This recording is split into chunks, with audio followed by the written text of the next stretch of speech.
Why setting up a traffic process is key when installing a project management office.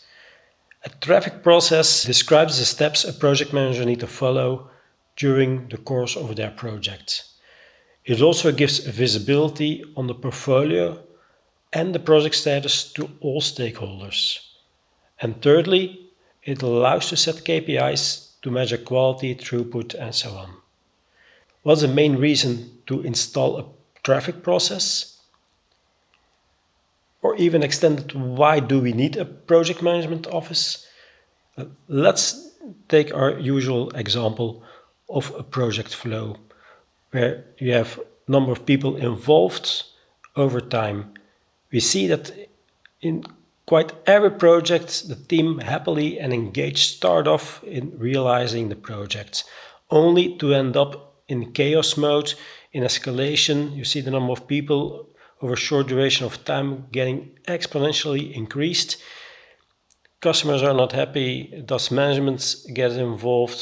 You need experts, you need a lot of consulting and politics to get people freed up to help you out. That's unfortunately reality, but it's also what we want to avoid by setting up the traffic process.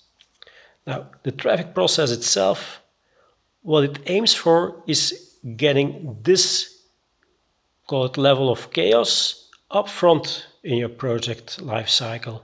So in the beginning of your project, we'll inform and involve all stakeholders so that they have their say, that they have their sign-off, so that the project team can continue without further escalation.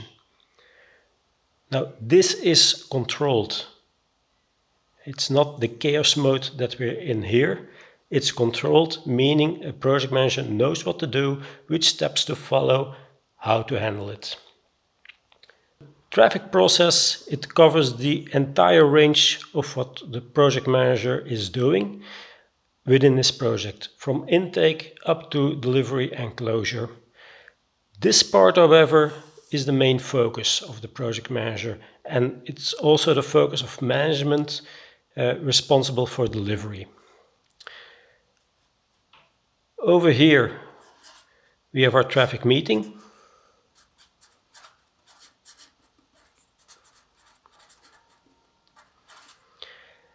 It's once a week where all project managers, staff, experts are combined in one meeting where we talk about the new projects that came through.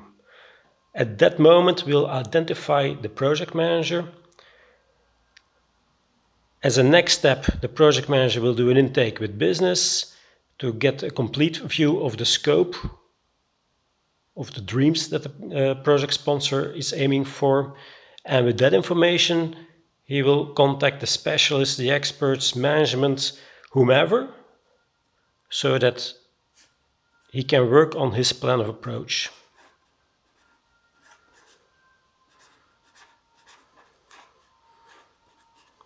This is key, having a plan of approach and having that signed off by all stakeholders. Because based on that plan of approach, you have your baseline. Everything else, everything that comes new into the project can be handled as a change request. Means at every moment we have a clear identification of what we promise to do and what we will do.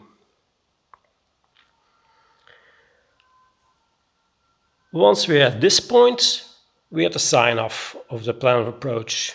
Again, meaning the expert, management, business will all approve the plan of approach so that the team can start from there. So plan of approach includes cost, time, scope of what we're going to deliver. You can't do this without knowing who will work on the project, so it will also include a reservation of people.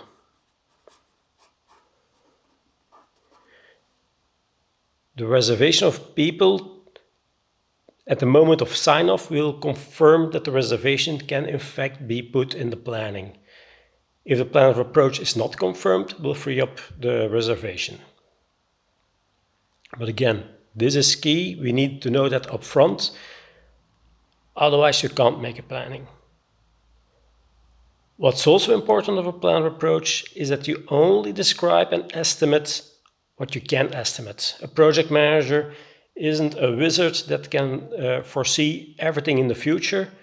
They can only estimate along with their team what is visible, what is known, and it's possible that's only a duration of a couple of weeks that is clear. For example, when you want to build a house, you can't give an offer for the entire house construction. It will start with the offer of the architect.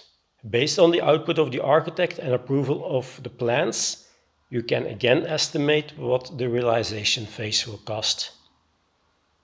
So plan of approach is helping your business, is helping your project manager, is helping your client in understanding what will be done and how to handle the projects during course of realization.